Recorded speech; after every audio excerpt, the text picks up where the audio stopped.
Okay, we have an issue with when you're inserting images into numbered lists. What can happen? It can force any lists below the inserted area to start renumbering again. Here's an example. Let's say we insert an image here under number 2, and that all works fine. But that looks a bit messy by having that number 3 next to the image. So if we remove it and then we indent it over, it looks pretty good. But see what happens underneath?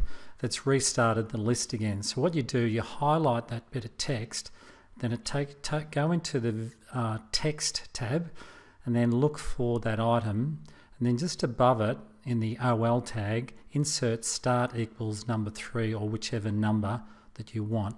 And as you can see, that's fixed it. Now here's another alternative. What you can do, you can insert an image, and just as we've done, but this time you can turn it into a bullet. Now don't do it on the same level, because see what happens? It alters all the numbers, all the bullets to bullets instead of numbers. So what you do, you select the image and then you indent it, then change it to a bullet. And as you can see, then it keeps everything intact. So that's a couple of ways of doing it. You could either use it with the bullet method or the indent.